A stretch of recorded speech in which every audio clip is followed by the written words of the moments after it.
सब। मैं डॉक्टर नीरू स्वागत करती हूँ आपका आपके अपने यूट्यूब चैनल पर। आज हम लोग इंटरनेशनल बिजनेस पढ़ने वाले हैं। तो दोस्तों हमारा इंटरनेशनल बिजनेस कोर सब्जेक्ट है, डिसिप्लिन स्पेसिफिक कोर सब्जेक्ट, जो कि आपके बीकॉम प्रोग्राम और बीकॉम ऑनर्स का पार्ट है। आगे बढ़ते हैं। आज हम लोग क्या पढ़ने वाले हैं इसमें? आज हम लोग देखेंगे आपकी unit number not only 1 but also unit 1 with detailed explanation। और ऐसा ही करते करते हम अपनी सारी स्टडी मटेरियल की जो यूनिट्स हैं उनको खत्म कर देंगे। चलिए करते हैं शुरुआत without wasting our time.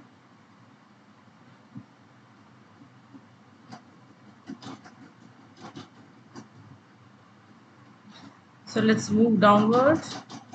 Hair is the content. आप देख सकते हैं आपका जो फर्स्ट यूनिट है उसमें केवल एक चैप्टर है जिसका नाम क्या है? अगर आप मुझे बताएंगे नाम क्या है इसका? Introduction to international business. इसमें हम क्या क्या पढ़ने वाले हैं? क्या इंटरनेशनल बिजनेस का कंसेप्ट है, क्या different modes of international business के एंट्री के मोड्स हैं, मतलब इंटरनेशनल बिजनेस में एंट्री कैसे होती है उसके भी मोड्स होते हैं, तो वो यहाँ पर है। ग्लोबलाइजेशन शब्द तो सुना है, होता क्या है? इंटरनेशनलाइजेशन क्या है वो देखेंगे और एंड में उसकी समरी। चलिए करते हैं शुरुआत।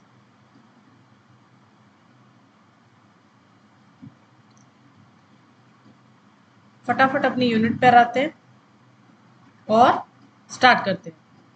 चलिए सबसे पहले देखेंगे इंट्रोडक्शन टू इंटरनेशनल बिजनेस। सबसे पहले क्या पढ़ना है? इंटरनेशनल बिजनेस होता क्या है। तो देखिए बहुत आसान भाषा में समझाऊंगी, उसी तरह से समझने का प्रयास करेंगे कि असल में इंटरनेशनल बिजनेस है क्या। तो देखिए दोस्तों, इंटरनेशनल बिजनेस को अगर आप तोड़ो, मतलब अगर आप इसको ब्रेक करेंगे तो you would find international business में एक चीज तो हमें बहुत बचपन से पता है कि जो आपका बिजनेस है, जो आपका बिजनेस है, इसका एक ही मोटिव होता है। क्या मोटिव होता है वो? Profit making.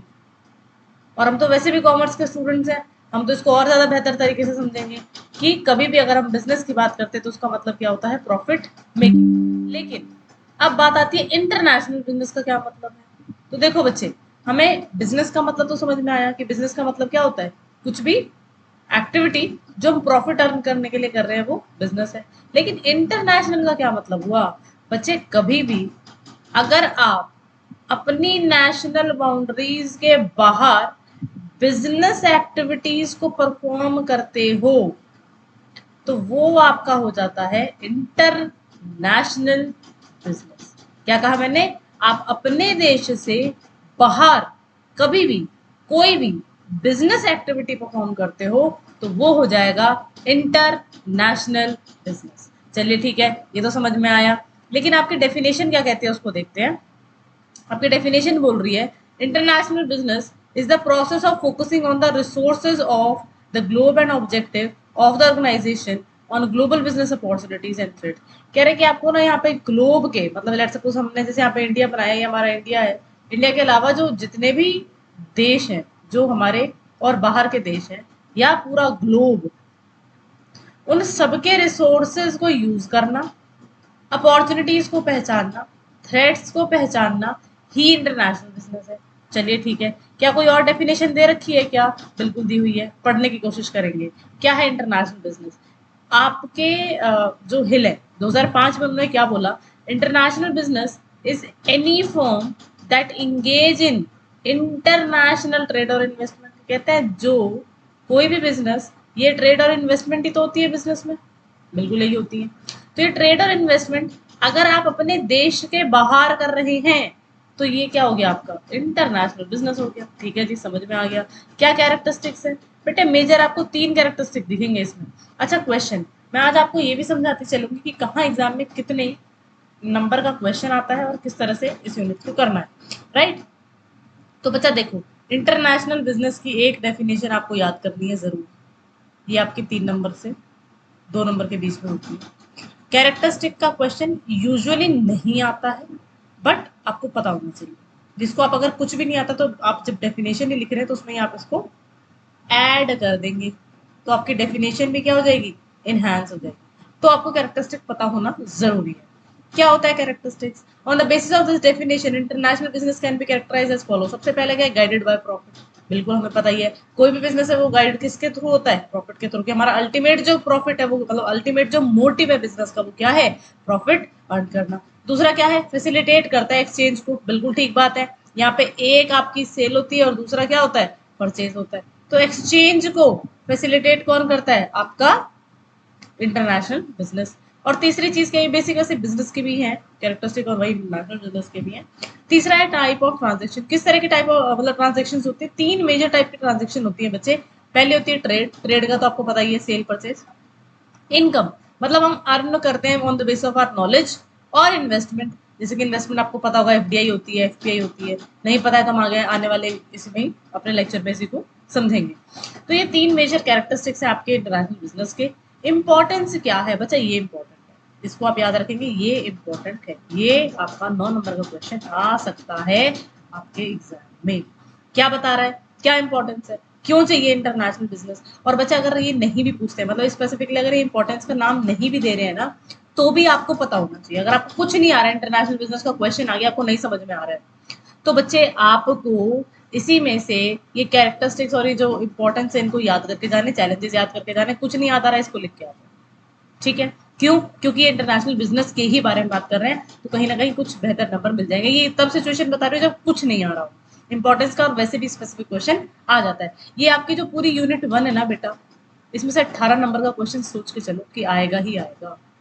And mark my words, 9 number तो गारंटी है, गारंटी मतलब एकदम लिखित गारंटी। और 18 नंबर का क्वेश्चन के भी बहुत हाई चांसेस है। चलो शुरुआत करते हैं इंपॉर्टेंस की।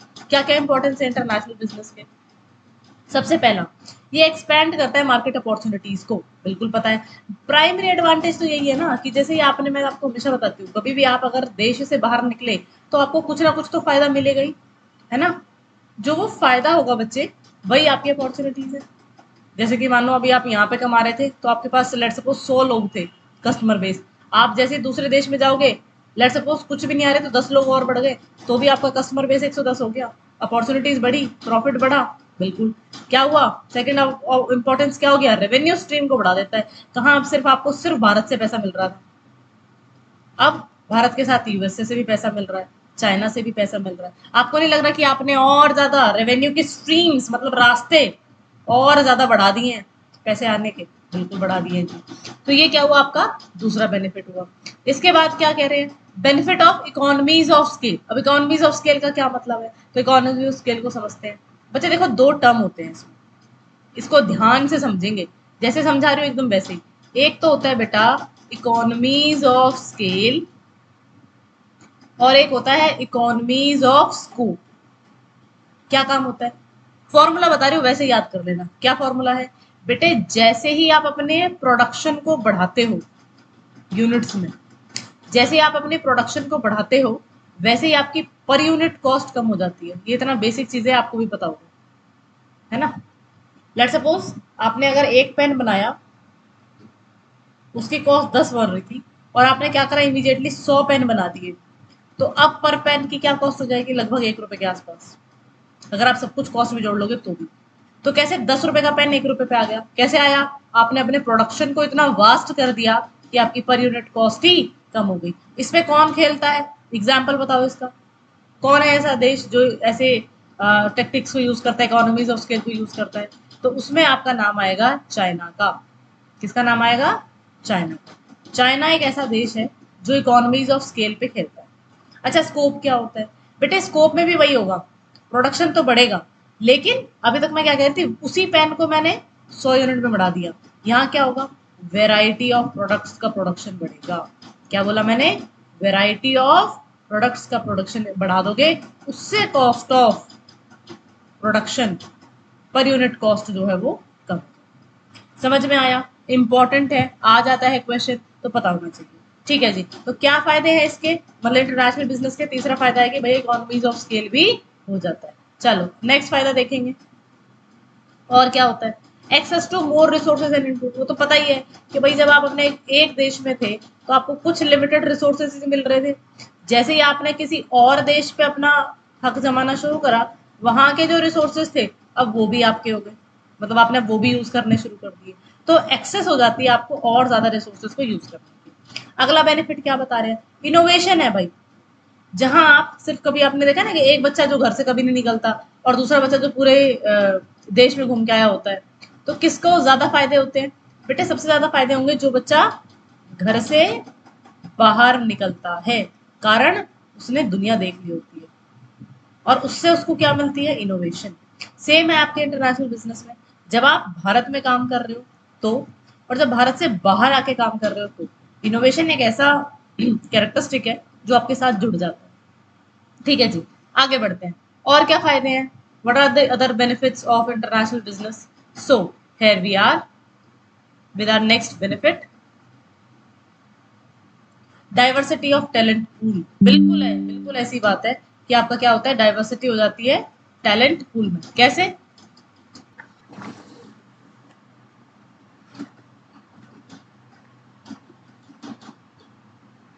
अभी आप लोग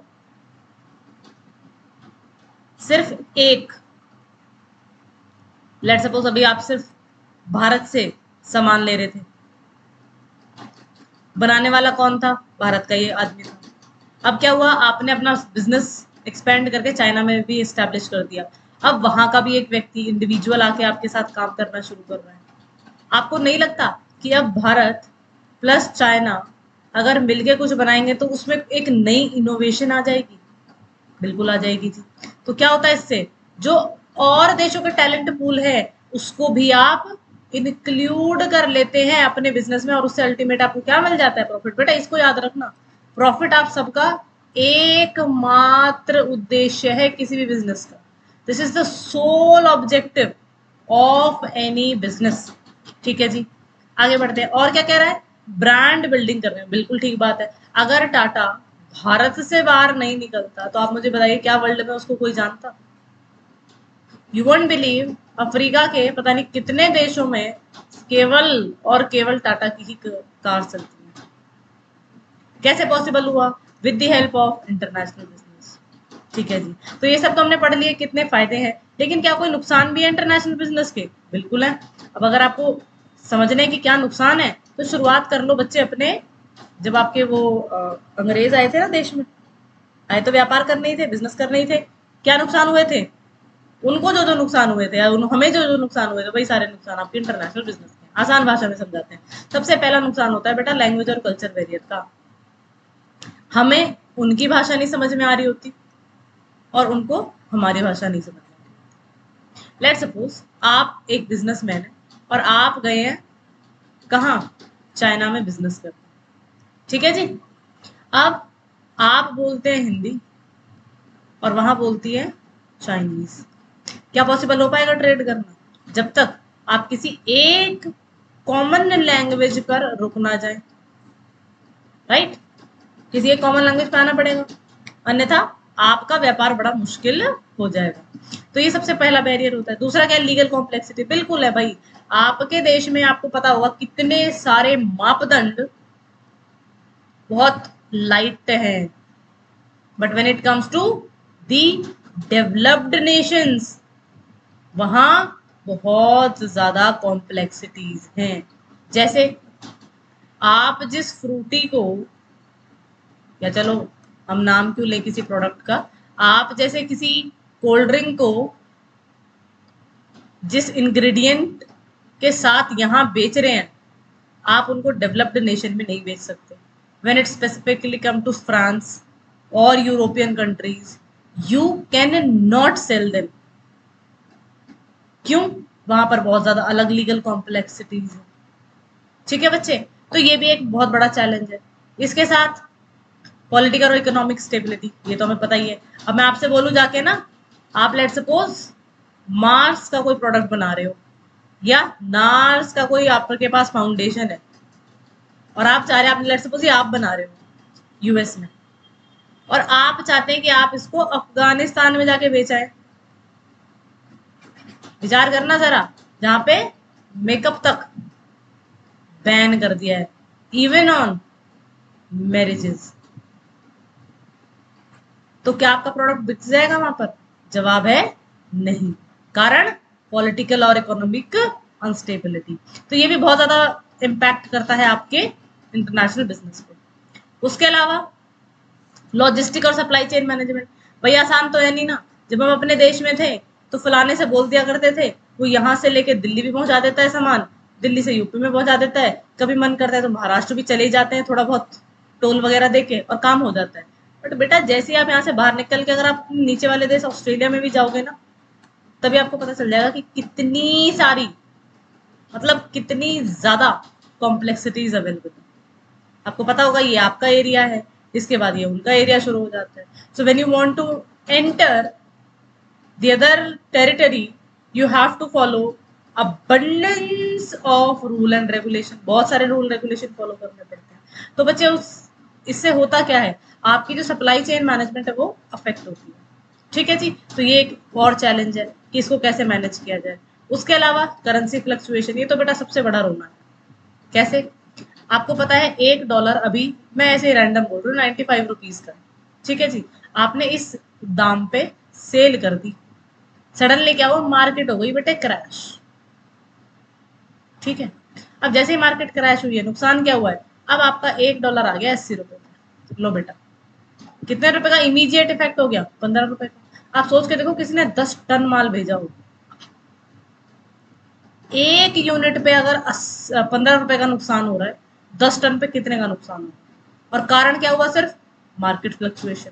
तो करेंसी फ्लक्चुएशन बहुत ज्यादा होती है, इससे क्या होता है, फाइनेंशियल रिस्क बहुत ज्यादा बढ़ जाता है। तो ये एक और डर रहता है लोगों के दिमाग में जब वो इंटरनेशनल बिजनेस की तरफ आगे बढ़ते हैं। और सबसे कॉमन मार्केट अडेप्टेबिलिटी, मतलब आपको स्वीकृति मिलेगी या नहीं। If you all are not aware, even India के एटलीस्ट फूड प्रोडक्ट्स पर कोई विश्वास नहीं करता बेटा। कारण all thanks to the chemicals जो हम लगाते हैं, राइट।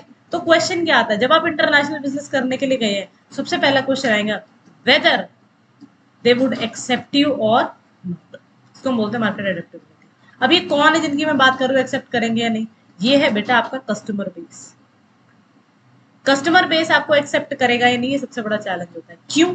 उनका टेस्ट और प्रेफरेंस अलग हो सकता है, उनकी डिमांड को समझने की क्षमता अलग हो सकती है, उनकी अंडरस्टैंडिंग अलग हो सकती है प्रोडक्ट को लेकर। तो आपके प्रोडक्ट को वो अडेप्ट करेंगे या नहीं, ये अलग एक क्वेश्चन, राइट।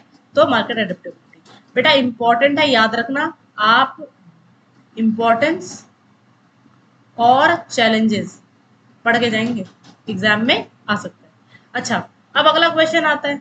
ये क्वेश्चन वैसे आता तो नहीं है कि इंटरनेशनल बिजनेस और डोमेस्टिक बिजनेस में डिफरेंस बताओ, बट तुम्हें पता होना चाहिए। जैसे कि पहला डिफरेंस क्या कहता है, डेफिनेशन का है कि भैया जो आप अपनी टेरिटरी के अंदर कर लो, विद इन द बॉर्डर कर दो, वो तो हो गया आपका डोमेस्टिक बिजनेस।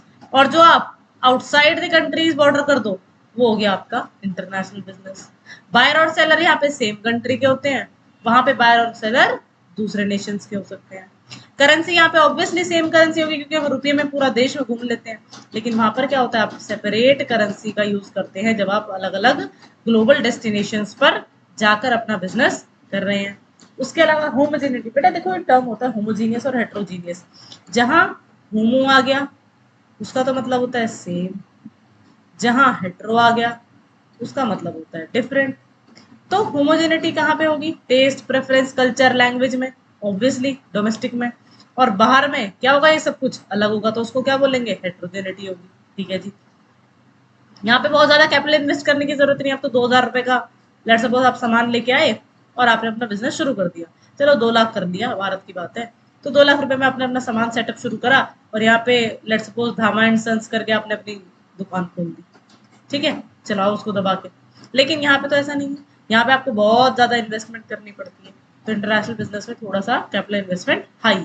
रेस्ट्रिक्शंस बेटा यहाँ कम होंगी, कारण आप अपने ही देश में बैठे हो, तो बहुत ज्यादा तो आपसे नहीं पूछेंगे ना लोग। बट जैसे आप यूएस चले गए फिर पूछ लेंगे। रिसर्च, यहाँ पे तो आपको सब पता है कि अगर आपके नॉर्थ वाले हैं तो वो क्या खाते हैं, साउथ है तो क्या खाते हैं, आपका ईस्ट है तो उनका क्या है, और अगर आपका वेस्ट है तो उनका क्या है, ये सब आपको पता है। लेकिन अगर मैं यूएस की बात करूँ तो मुश्किल हो जाएगा ना, और मुश्किल को आसान करने के लिए आपको क्या करनी पड़ेगी, रिसर्च की टीम बिठानी पड़ेगी, जिसको बोलते हैं R&D, R&D team, research and development team, वो बिठानी पड़ेगी। तो किस में ज्यादा लगती है बेटे, डोमेस्टिक बिजनेस में कम जरूरत पड़ती है और इसमें आपको ज्यादा जरूरत। अब मोस्ट इंपॉर्टेंट, इसको आप लिख लेंगे ऐसे करके, हाँ वो करेंगे। अब मैं आ रही हूँ बहुत ही मोस्ट इंपॉर्टेंट टॉपिक पे, इसको आप चाहो तो मैं आपके लिए रेड पेन से भी लिख दूंगी, मोस्ट इंपॉर्टेंट टॉपिक। पहले IMP लिखते थे हम बचपन में, इसका मतलब तो था इसे मत पढ़ो, लेकिन इसका मतलब है इम्पोर्टेंट। ओके, चलो आगे बढ़ते हैं। है क्या, पहले इसको समझते हैं। बेटा इंटरनेशनल बिजनेस हम बोल तो रहे हैं कि भारत से बाहर निकलो, इंटरनेशनल बिजनेस हो जाएगा, लेकिन कैसे निकले बाहर, सीढ़ियां थोड़ी बनी हो जिन्हें पे चलते हुए उतर जाएंगे। तो क्या करेंगे बेटे, बहुत सारे रास्ते होते हैं या मोड्स होते हैं इंटरनेशनल बिजनेस में घुसने के। अच्छा जी, जैसे कहते सबसे पहला आसान रास्ता है एक्सपोर्ट करना, मतलब आप चले जाओ एक्सपोर्ट में कि मुझे अपना माल एक्सपोर्ट करना है बाहर, बाहर कोई बायर बैठा दो, मतलब बात कर लो ऑनलाइन, और यहाँ सेलर से बात कर ली और अपना माल कर दिया आपने एक्सपोर्ट। सबसे ज्यादा भारत में क्या होता है, एक्सपोर्ट। अच्छा जी, ये एक तरीका होता है इंटरनेशनल बिजनेस में एंट्री लेने का। लेकिन अब यहाँ पे भी क्वेश्चन, क्या क्वेश्चन है कि दो तरह के एक्सपोर्ट होते हैं बेटे, एक होता है डायरेक्ट और एक होता है इनडायरेक्ट। क्या डिफरेंस है बेटा, जब बायर और सेलर डायरेक्ट आपस में बात कर, मतलब डायरेक्ट आपस में बात करने विदाउट मीडिएटर, तो ये क्या हो गया, ये आपका हो गया डायरेक्ट एक्सपोर्ट। इनडायरेक्ट में क्या होगा, मीडिएटर बीच में होगा, यहाँ बायर होंगे, लेट्स सपोज यहाँ सेलर है इंडिया का, यहाँ बायर है USA का, और ये बताएगा, ये अपना सारा सामान इसको भेज देगा, फिर ये सारी जितनी भी बिजनेस की जितनी भी फलानी फलानी नॉर्म्स रेगुलेशन है वो सब पे काम करेगा और सीधा बायर को भेज देगा। इसको हम बोलते हैं बेटे इनडायरेक्ट एक्सपोर्ट। यूजुअली इससे क्या होता है, आपकी टेंशन खत्म हो जाती है, आपको होता है चल ठीक है पैसा दे दिया, कमीशन दे दिया और सारा काम ये संभालेगा। यहाँ क्या होती है, सारी टेंशन किसकी होती है, अपने आप। चलो ठीक है आगे बढ़े, और क्या तरीका हो सकता है, चलो ठीक है एक्सपोर्ट तो एक तरीका हमें समझ में आया। दूसरा है बेटा लाइसेंसिंग और फ्रेंचाइजिंग, शब्द बहुत सुना होगा, समझ नहीं आता है क्या, आज समझेंगे और हमेशा के लिए समझ में आ जाएगा। बेटे देखो दो टर्म है, एक है आपका लाइसेंसिंग, दूसरा है फ्रेंचाइजिंग। इसमें क्या होता है, पहली चीज तो ये तो तय है कि इन टेंजिबल प्रोडक्ट की ही बात हो रही है। इनटेंजिबल प्रोडक्ट मतलब बेटा सॉफ्टवेयर होते हैं, बिल्कुल होते हैं। कोई इंजन होते हैं बाइक्स में, बिल्कुल होते हैं। तो बेटा जब कोई कंपनी, इधर देखेंगे, जब कोई कंपनी किसी और कंपनी को अपने इनटेंजिबल प्रोडक्ट जैसे पेटेंट हो गया, सॉफ्टवेयर हो गया, ट्रेडमार्क हो गया उनका, उसको यूज करने के लिए किसी निर्धारित समय पे, मतलब कुछ डिफाइंड टाइम पे अगर वो दे दे, और बदले में क्या ले आपसे, बदले में ले payment in the form of royalty, इसको बोलते हैं लाइसेंसिंग। दोबारा समझो, एक कंपनी है, उसने अपने इंटेंजिबल प्रोडक्ट को बी कंपनी को दे दिया यूज करने के लिए किसी डिफाइंड टाइम पीरियड के लिए, और उसके बदले में उसने उससे क्या ले ली, रॉयल्टी, तो इसको हम क्या बोलते हैं, लाइसेंसिंग। अच्छा फ्रेंचाइजिंग में फिर क्या है बेटा, है तो लगभग वैसी सी, लाइसेंसिंग तो है ही, प्लस पूरा प्रोसेस दे देती है ये अपना, उसको बोलते हैं फ्रेंचाइजिंग।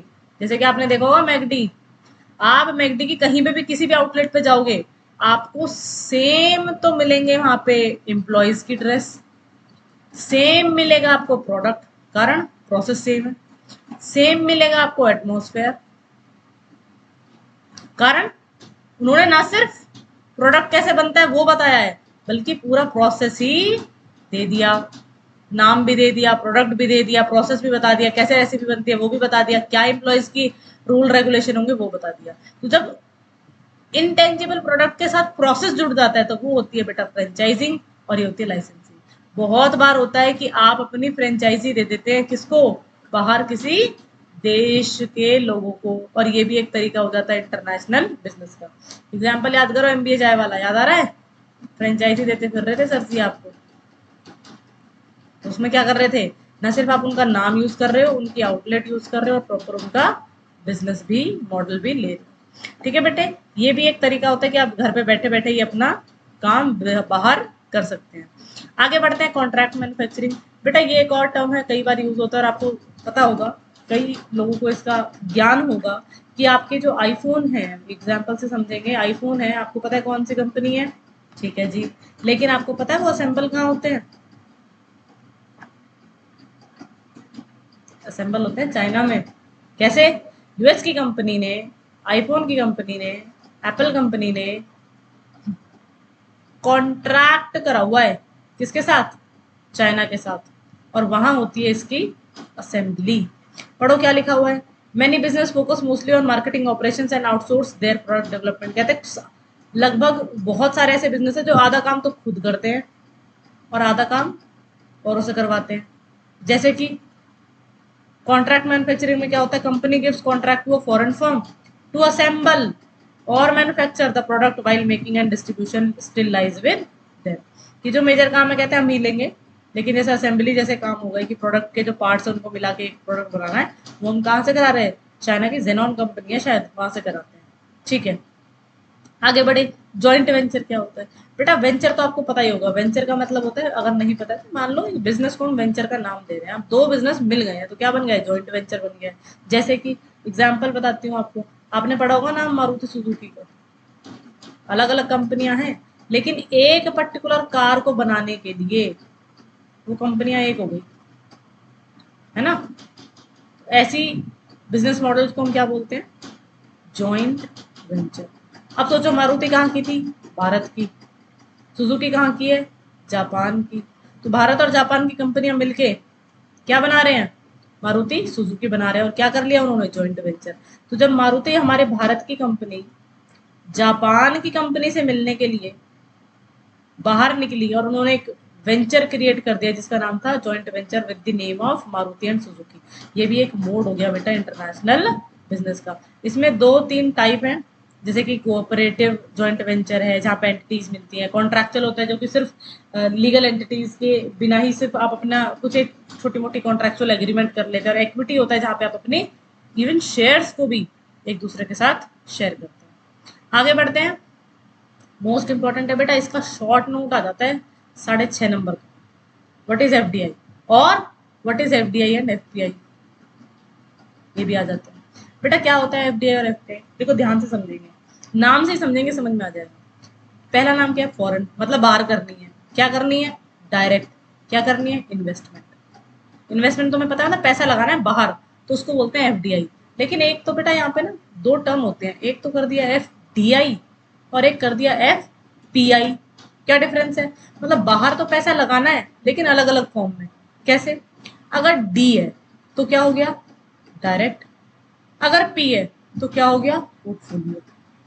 मतलब अगर आपने डायरेक्ट इन्वेस्टमेंट करी है, इसका मतलब है आप वहां पे जाके खरीदेंगे जमीन, आप लेंगे एसेट पे ओनरशिप। लेकिन अगर पोर्टफोलियो है तो आप केवल खरीदेंगे शेयर, आप केवल इन्वेस्ट करेंगे कहाँ पे, कैपिटल मार्केट में। डिफरेंस समझ में आया, बेटा पैसा तो फॉरेन में यहां भी लग रहा है और पैसा फॉरेन में यहां भी लग रहा है, लेकिन यहाँ क्या हो रही है, सीधी ओनरशिप ले रहे हो उस देश में जाके कोई जमीन खरीद के, लेकिन यहाँ पे सिर्फ आप उनके शेयर्स खरीद रहे हो। तो अगर मैं एक देश के नजरिए से पूछूं कि मैं क्या चाहूंगी, मेरे देश में एफडीआई ज्यादा है या एफपीआई, और आप इसका आंसर देंगे, आप हमेशा चाहेंगे कि आपके देश में एफडीआई ज्यादा है। कारण, लेट सपोज अभी जैसे कोविड आया था, ठीक है, कोविड से हुआ क्या, मार्केट क्रैश हुई, सब अपने शेयर बेच बेच के भाग गए। लेकिन सोच के देखो, अगर किसी ने हमारी जमीन खरीदी हुई थी, क्या आसान था जमीन खरीद के भागना, बहुत मुश्किल। तो यहाँ एफडीआई से वापस भागना बड़ा मुश्किल हो जाता है, मतलब रिस्क एसोसिएट हो जाता है फॉरेन लैंड में, लेकिन एफपीआई में ऐसा नहीं है। तो हम सब चाहते हैं कि हमारे देश में एफडीआई ज्यादा है ना कि एफपीआई। समझ में आ गया फॉरेन डायरेक्ट इन्वेस्टमेंट क्या है? कहते हैं refer to the investment made by an individual or business or government from one country into the business or interest located in another country. किसी बाहर के देश में जाके अगर आप इन्वेस्टमेंट कर रहे हैं और अगर आप जाके उनकी सीधा जमीन खरीद रहे हैं, इन्वेस्ट कर रहे हैं, प्रॉपर एक अपनी सेटअप कर रहे हैं, तो उसको हम बोलते हैं फॉरेन डायरेक्ट इन्वेस्टमेंट। ठीक है जी। अब इसमें दो रूट होते हैं बेटा। ऐसा होता है कि हमने कह दिया कि चलो बाहर से पैसा इन्वेस्ट हो रहा है हमारे भारत देश में, लेकिन मुद्दा क्या आपको लगता है हम सब चीजों में इन्वेस्ट करने देंगे? मतलब लगभग लगभग 12 मेजर सेक्टर है मान लो, जिसमें एग्रीकल्चर आता है, डिफेंस आ गया, है ना, बैंकिंग एक हो गया। तो क्या आप सब में आने दोगे क्या? बाहर के लोगों को ऑनरशिप दे दोगे क्या? जवाब है नहीं। आप डिफेंस में तो कतई नहीं दोगे, राइट। तो बेटे दो रूट होते हैं भारत में एंट्री करने के लिए इन्वेस्टमेंट में भी। एक तो होता है आपका ऑटोमेटिक रूट, जिसको हम ऑटोमेटिक रूट बोलते हैं, और दूसरा आपका होता है गवर्नमेंट रूट। क्या डिफरेंस है बेटे? कुछ ऐसे सेक्टर हमने बना रखे हैं जहां पे आप चुपचाप आओ, इन्वेस्ट करो और क्या करो, एंजॉय करो प्रॉफिट को। लेकिन गवर्नमेंट रूट कौन सा है? जैसे मान लो मैंने डिफेंस का बताया, तो इसमें कौन सा रूट होगा? Government route. यहाँ आपको लेनी पड़ती है परमिशन। क्या लिखा हुआ है, पढ़ो जरा। The foreign entity does not need the government or RBI prior approval while using the route. कौन सा? Automatic. But the foreign entity must compel the government permission in order to proceed via the government route. समझ में आ गया? और specifically कौन से उसके अंदर? Department of promotion of industry and internal trade. चलो ठीक है। अब और क्या मोड होते हैं जिससे आप एंट्री कर सकते हो? तो बेटे और मोड में आपका नाम आएगा मर्जर और एक्विजिशन। क्या है मर्जर एक्विजिशन? ये तो आप अगर कॉमर्स के विद्यार्थी हैं तो मुझे बताने की जरूरत नहीं है कि ए एंटिटी बी एंटिटी से मिल गई तो क्या बन गया? मर्जर हो गया। एग्जाम्पल वोडा और आइडिया। एक्विजिशन में क्या होता है? एक्वायर कर लेती है पूरा। लेट सपोज अगर ये ए कंपनी है तो ये खा जाएगी किसको? बी कंपनी को। ठीक है, ये हो गया एक्वायर करना। मर्जर में मिल जाती है। ठीक है, तो मर्जर और एक्विजिशन भी होता है। आप सोचो ना, जब कभी भी आप बाहर की कंपनी को खरीद लेते हैं, जैसे कि किसने खरीदी थी? मेरे ख्याल टाटा ने खरीदी है। किसको किसको खरीदी है टाटा ने? Jaguar, right. क्या कर दिया? एक्वायर कर लिया। पूरी कहती बेबी पहला जैगुआर है, राइट। टेक ओवर बता ही दिया, पूरा का पूरा बिजनेस को ही टेक ओवर भी कर लेते हैं। लेट्स सपोज आप इंडिया में बैठे हुए हो और आपने चाइना का कोई बिजनेस टेक ओवर कर लिया, ये भी इंटरनेशनल बिजनेस का एक तरीका हो सकता है। अब मोस्ट इंपॉर्टेंट, ये आपने नहीं सुना होगा आज से पहले, नाम क्या है? टर्न की प्रोजेक्ट। मतलब की को घुमा दो? नहीं बेटे, यहाँ पे कुछ और करना है। क्या करना है? याद करेंगे। आपने नाम सुने होंगे नेशनल हाईवेज के, सुने हैं? वो तो सबने सुने हैं, लेकिन आपने क्या वहां पे टोल सुने हैं? जी रोज सुने हैं, हर बार सुने हैं। ठीक है जी। अब सुनो ध्यान से बेटा, कुछ कंपनियां हैं जो इंडिया में आती हैं, अपना बिजनेस करती हैं, मतलब इन्वेस्ट करती हैं, प्रॉफिट कमाती हैं और निकल जाती हैं। लेकिन अगर वो निकल गई तो उनका बिजनेस तो वहां रहेगा ना, उसको कौन संभालेगा? उसको कर देती है वो टर्नओवर, उसको कर देती है वो टर्न, अपनी ओनरशिप को टर्न कर देते हैं किसकी तरफ? या तो गवर्नमेंट की तरफ या किसी इंडिविजुअल की तरफ। फॉर एग्जाम्पल, आप सबने नाम सुना होगा दिल्ली मेट्रो का। आपको पता है कहाँ की कंपनी आई थी? क्या करा था? दिल्ली मेट्रो में आकर यहाँ पे इन्वेस्ट करा था। और जितने समय तक, आई थिंक 2015 या 17 के आसपास उनको टेंडर पूरा हुआ है, तब जाके उन्होंने अपनी जो कंपनी है उसके सारे राइट्स किसको दिए? इंडियन गवर्नमेंट को दिए, दिल्ली गवर्नमेंट को दिए, डीएमआरसी को दिए, और उसके बाद वो यहाँ से चले गए। ऐसे ही बेटा हाईवेज में होता है, वो रोड बनाते हैं, आते हैं यहाँ पे, टेंडर लेंगे कंपनी, बाहर की company I, let's suppose Japan की कंपनी है, उसने टेंडर लिया सिग्नेचर ब्रिज बनाने का, एग्जाम्पल बोल रही हूँ वैसे।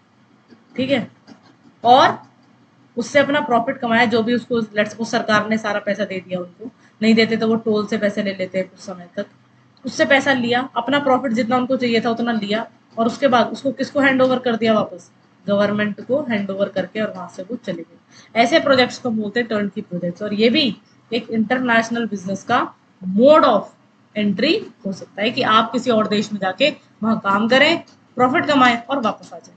चलिए ठीक है, आगे बढ़ते हैं। टेक अ रेस्ट, पॉज करो वीडियो को, टेक अ डीप ब्रेथ, आगे बढ़ते हैं।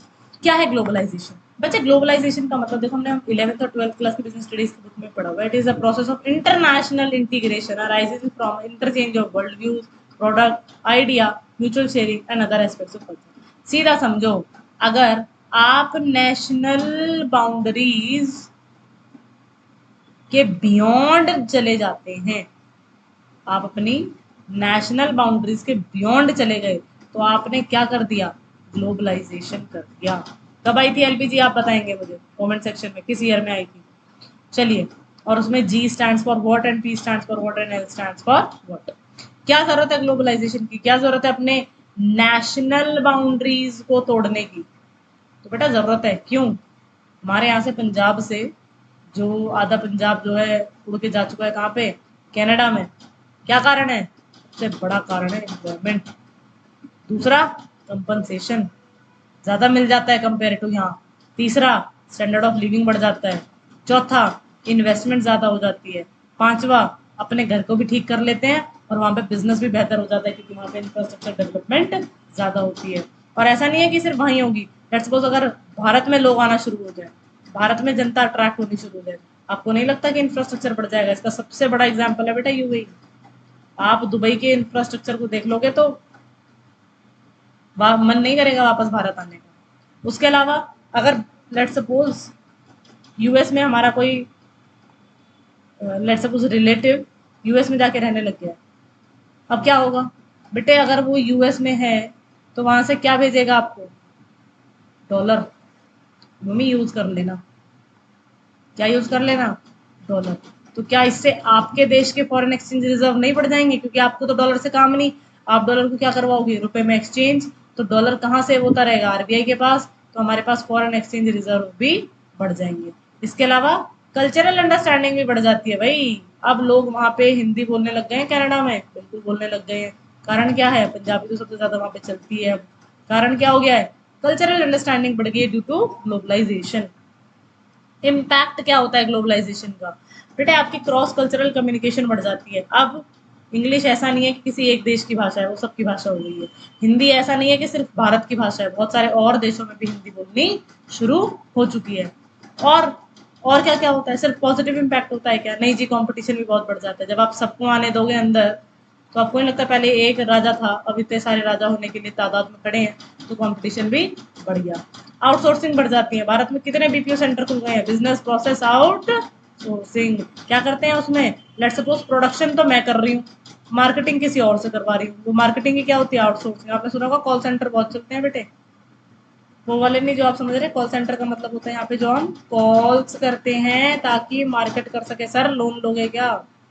सुनी होंगी ये वाली कॉल्स। ये सब आउटसोर्सिंग है। उसके अलावा डिजिटाइजेशन, बिल्कुल हमें पता है डिजिटल एज है भाई। अब जितना जितना आप आगे बढ़ोगे, उतना ज़्यादा डिजिटल वर्ल्ड में अपनी एंट्री को सुनिश्चित कर लोगे। उसके अलावा मोबिलिटी। मोबिलिटी का मतलब होता है बेटा इजी भाषा में मूवमेंट। बहुत इजी हो गया है। अब भारत से अफगानिस्तान या यूएसए जाना इतना मुश्किल नहीं है जितना 1960 में था, राइट? तो मोबिलिटी भी बढ़ती है ग्लोबलाइजेशन से। उसके अलावा बिजनेस स्टैंडर्ड्स स्टैब्लिश हो जाते हैं। आपको पता होगा, आप 3 साल की नहीं 4 साल की ग्रेजुएशन करते हैं। कारण क्या है? तो इतनी ग्लोबलाइजेशन हो गई है, तो एक यूनिवर्सल स्टैंडर्ड ऑफ एजुकेशन को सेट करने के लिए आपकी 4 साल की ग्रेजुएशन करिए, ठीक है? उसके अलावा इंपॉर्टेंट क्वेश्चन है, मार्क कर लो, MIMP करके क्वेश्चन आता है। What are the drivers of globalization? कि किसके ऊपर बैठ के आप ग्लोबलाइजेशन की तरफ जा सकते हैं? तो बेटा देखो, there are many factors which have the driven globalization. कौन ऐसे फैक्टर्स है जिन्होंने ग्लोबलाइजेशन को लेके आए? बहुत सारे फैक्टर हैं। जैसे कि लिबरलाइजेशन हो गई भाई, हमें पता है। वर्ल्ड ट्रेड ऑर्गेनाइजेशन को तो कौन नहीं जानता, जिसने जितने भी बैरियर्स हैं उन सबको रिमूव करके पूरे विश्व को एक बाजार बनाने की ठान ली। ठीक है जी। तो लिबरलाइजेशन हो गई, कैपिटल मार्केट में कोई भी आ सकता है, कोई भी जा सकता है, इससे ग्लोबलाइजेशन बढ़ी है। एडवांटेज मिलती है टेक्नोलॉजी से, इंफॉर्मेशन बहुत आराम से फ्लो हो जाती है। आज आप यहाँ बैठे हैं, यहाँ पे सीजेपी का प्रोटेस्ट कर रहे हैं, वहाँ ऑस्ट्रेलिया में भी जाके पता चल गया कि भैया यहाँ पे सीजेपी का प्रोटेस्ट हो रहा है। कैसे हो रहा है? इन्फॉर्मेशन बहुत तेजी से फ्लो हो रही है with the help of technology. उसके अलावा मोबिलिटी ऑफ पीपल, लोग भी यहाँ से वहाँ आराम से मूव कर रहे हैं। मोबिलिटी ऑफ प्रोडक्ट्स, प्रोडक्ट्स की भी मोबिलिटी उतनी ही आसान हो गई जितनी कि अब व्यक्तियों की। उसके अलावा और क्या हुआ है, ट्रांसपोर्टेशन कॉस्ट घट गया है। पहले तो एक बार हम सारा छोड़ो, हम भारत की भी अगर मैं बात करूं तो मुझे याद है कि हमारे जो दादाजी थे, अगर वो कोई सामान लेके जाया करते थे किसी और स्टेट में भी बेचने के लिए, तो कम से कम 3 महीने बाद आया करते थे। अब सोचो, सुबह निकलते हैं और शाम को वापस अपने घर। कैसे हुआ ये, ट्रांसपोर्टेशन कॉस्ट भी कम हो गई है और मोबिलिटी बहुत आई है। इंटरडिपेंडेंस बढ़ गई है, बिल्कुल बढ़ गई। इंटरडिपेंडेंस का मतलब क्या है कि जो अगर लेट सपोज इसराइल में या यूएसए का ईरान के साथ अगर कुछ वॉर हो रहा है, तो वो डायरेक्ट इम्पैक्ट करेगा किसको, इंडिया को। इंडिया का जो फ्यूल है वो बढ़ जाएगा। सही है और गलत, बिल्कुल ठीक। तो इंटरडिपेंडेंसी बढ़ गई है और देशों के साथ हमारी। उसके अलावा ग्लोबल कंसोलिडेशन, हम सब क्या बन गए हैं, एक परिवार बन गए हैं, एक मार्केट बन गई है। Through merger acquisition rapid consolidation of business across border can be observed. हम देखते हैं कि सब कंसोलिडेट होना शुरू हो गए हैं, सब इकट्ठा होने शुरू हो गए हैं with the help of globalization. अब किसी में भेद करना इतना आसान नहीं रहा। ठीक है जी, समझ में आ गया क्या है ग्लोबलाइजेशन। अब इंटरनेशनलाइजेशन क्या है, बेटा कुछ भी नहीं है। आपने एक नेशन से जैसे ही दूसरे नेशन में कदम रख दिया, वो हो गया इंटरनेशनलाइजेशन। लेट सपोज ये हमारी भारत, आपने भारत से जैसे ही कदम चाइना में रख दिया, ये प्रोसेस को ही बोलते हैं बेटा इंटरनेशनलाइजेशन। पढ़ के देख लेते हैं। Internationalization is defined as the process by which firm become engaged and more involved in international market. ये सिर्फ अपने देश में नहीं बल्कि बाहर भी वो इंगेज होना शुरू करते हैं। क्या कारण होते हैं भाई, सारा वही कारण है। डाइवर्सिफिकेशन है, इकोनॉमीज ऑफ स्केल है, इंसेंटिव मिलते हैं गवर्नमेंट से। आपको नाम सुना होगा आपने निर्यात बंधु का। क्या मतलब है कि अगर आप अपना सामान बाहर भेजना शुरू करोगे, एक्सपोर्ट करना शुरू करोगे, तो आपको हम इंसेंटिव देंगे। तो इंसेंटिव भी मिलते हैं, ये भी एक कारण है। मार्केट ग्रोथ होती है भाई, बिल्कुल पता है। अब यहाँ तो आपको लेट सपोज मेरा धामा एंड सन्स की कोई कंपनी है, उसको कौन जानता है, दो से लेट सपोज 2,500 लोग जानते हैं। और जैसे ही मैंने ग्लोब में यूएसए में बेचना शुरू करा, तो वहां की भी जनता में जानना शुरू हो जाएगी। जॉइंट वेंचर अपॉर्चुनिटीज भी अवेलेबल होती है, हम पहले ही पढ़ चुके हैं मारुति सुजुकी का एग्जाम्पल। अच्छा ठीक है, इसके बाद stages of internationalization, question rare आता है लेकिन आ सकता है, तो पता होना चाहिए बेटा। 5 इसकी मेजर स्टेजेस है, domestic, foreign, joint venture, multinational और ट्रांसनेशनल। समझेंगे कैसे बेटा। कभी भी जब आप अपने भारत में ही सिर्फ काम कर रहे हो, तो आपको क्या बोलेंगे, आप कौन से ऑपरेशन कर रहे हो, डोमेस्टिक ऑपरेशन कर रहे हो। Company only operate in its own nation, तो हो जाता है डोमेस्टिक। उसके बाद आते हैं, जैसे आप बाहर निकले, आपने क्या करना शुरू कर दिया, फॉरेन ऑपरेशन। जैसे firm expand its market to other nation through opting for export. भैया बाहर जाके बेचना शुरू कर दिया। लेट्स सपोज मैं एक बनारसी साड़ी का मेरा बिजनेस है, तो अब मैं पहले तो इंडिया में ही बेचती थी, अब मैंने क्या करा, बगल वाले जो ऑस्ट्रेलिया वहां पर बेचना शुरू कर दिया। ठीक है जी। जैसे ही आपको लगा कि हाँ काम ठीक चल रहा है, आपने वहां किसी और कंपनी के साथ पार्टनरशिप कर ली। ठीक है, सब्सिडरीज और business ventures are business partnership in which the company physically move some of its operation from its home country to a foreign country. अब तक तो आप सिर्फ वहां पे बेच रहे थे सामान, अब आपने अपनी छोटी सी दुकान बनारसी साड़ी वाले इंडिया वाले यहाँ पे भी बना दी। ठीक है जी, जॉइंट वेंचर खोल दिया। जैसे ही जॉइंट वेंचर खोला, तुरंत आप चले गए मल्टीनेशनल ऑपरेशंस पे। आपने सुनी होगी एमएनसीज क्या करती हैं, वो किसी एक देश से दूसरे देश का काम नहीं कर रही, एक देश से मल्टीपल देशों का काम कर रही होती है बेटे, उसको हम बोलते हैं एमएनसीज। ठीक है, एक देश से, ध्यान से सुनना मैं क्या कर रही हूँ, एक देश से, इसको मैं दोबारा करके दिखा रही हूँ, हम एक ही देश से बहुत सारे देशों में काम कर रहे हैं बेटा, तो इसको हम बोलते हैं मल्टीनेशनल। बट अब ट्रांसनेशनल क्या है, अब आप बहुत सारे देशों में बहुत सारे देशों से कर रहे हो। मतलब पहले आपका जो हेडक्वार्टर था वो किसी एक ही जगह पे होगा, या लेट सपोज 2 जगह पे होगा कोई क्रूशियल डिसीजन के लिए। लेकिन जैसे आपका ट्रांसनेशनल ऑपरेशन हो जाते हैं, अब आपने 10 जगह अपने हेडक्वार्टर बना रखे हैं। यूएस में भी हेडक्वार्टर है, इंडिया में भी हेडक्वार्टर है, आपका ईरान में भी हेडक्वार्टर है। तो इसको हम बोलते हैं ट्रांसनेशनल ऑपरेशंस। ये डिफरेंस है, इंपॉर्टेंट है, कर लेना। क्या बता रहा है इसमें, थोड़ा सा एक बार देख लेती हूँ फटाफट। बेटे डोमेस्टिक में आप क्या करते हैं, डोमेस्टिक सारी वो करते हैं, यहाँ पे इंटरनेशनल हो जाते हैं, यहाँ ग्लोबल सेंट्रलाइज हो जाते हैं, यहाँ पे इंटीग्रेटेड काम करते हैं। जो इसमें सबसे इंपॉर्टेंट है बेटा वो ये ओरिएंटेशन। ओरिएंटेशन में ध्यान देंगे, यहाँ पे एथनोसेंट्रिक होती है, यहाँ पे भी एथनोसेंट्रिक होती है, यहाँ मिक्स होती है, यहाँ जियोसेंट्रिक होती है। क्या मतलब होता है एथनोसेंट्रिक का? बेटे जहां ये टर्म आ जाए ना एथनो, इसका मतलब होता है आपका ओन कल्चर या पर्टिकुलर कल्चर या ट्रेडिशन। तो जब हम एथोसेंट्रिक अप्रोच यूज कर रहे होते हैं ना, तो यहाँ पे हम क्या कर रहे होते हैं, अपने ही हिसाब का, मतलब जो मैं बनारसी साड़ी यहाँ बेच रही थी ना, सेम बनारसी साड़ी में यूएस में बेच रही हूँ बिना चेंज करे। मुझे लगता है मेरा प्रोडक्ट जो सबसे बेस्ट है, तो मैं उसको बिना चेंज करे यूएस में बेच देती हूँ। उसको बोलते हैं एथनोसेंट्रिक अप्रोच। जियोसेंट्रिक में क्या होता है, ग्लोबल के हिसाब से सोचते हैं कि उनको क्या पसंद है और उनके हिसाब से बनारसी साड़ी में चेंजेस लाना शुरू कर दें, उसको बोलते हैं geocentric approach. I hope it is clear to you. Summary है, देख लेंगे एक बार इसको फटाफट।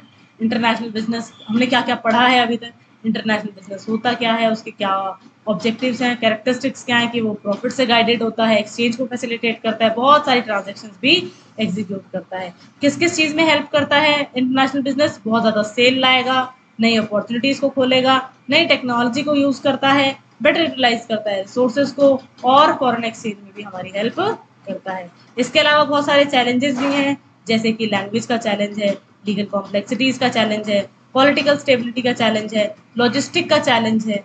डोमेस्टिक बिजनेस क्या होते हैं हमने पढ़ ली, जो भारत में काम करें, और इंटरनेशनल बिजनेस क्या होते हैं, जो कि बाहर काम करें। बहुत सारे मोड ऑफ एंट्री है, इसको फिर से इंपॉर्टेंट का मार्क करेंगे। मोड्स ऑफ एंट्री को क्या क्या है, आप एक्सपोर्ट कर सकते हो, लाइसेंसिंग कर सकते हो, फ्रेंचाइजिंग कर सकते हो, कॉन्ट्रैक्ट मैन्युफैक्चरिंग कर सकते हो, joint ventures, FDI, merger acquisition and many more. बहुत इंपॉर्टेंट है बेटा, 9 नंबर का क्वेश्चन आता है, कई बार 12 नंबर में आ जाता है, कई बार 15 नंबर में आ जाता है। अगर आप एसयूएल वाले हैं तो प्लीज से प्लीज इसको जरूर से जरूर पढ़कर जाएंगे। और इसके अलावा क्या और पढ़ेंगे, ड्राइवर्स ऑफ ग्लोबलाइजेशन भी इंपॉर्टेंट है, ठीक है। स्टेजेस पढ़ लेना, ड्राइवर्स उससे भी ज्यादा इंपॉर्टेंट है, जो कि आपके ग्लोबलाइजेशन के ड्राइवर्स है, ठीक है जी। And that is it from my side. यहाँ आपकी यूनिट 1 खत्म होती है। कोई डाउट है, कोई क्वेश्चन है, आप मुझे बताएंगे। तब तक के लिए चैनल को आप लाइक भी करें, शेयर करें, आप सब्सक्राइब भी करेंगे, एंड सबसे इम्पोर्टेंट अपने दोस्तों के साथ ज़रूर शेयर करें, क्योंकि it's been more than 5 years I am teaching the students like you only, and I know question कहाँ से आने हैं और कैसे आने हैं। तो अगर मैं आप लोगों की हेल्प कर पाऊँ, so that would be very great from my side. ठीक है जी, थैंक यू सो मच। मिलते हैं अपने नेक्स्ट वीडियो में, तब तक के लिए स्टे ट्यून्ड।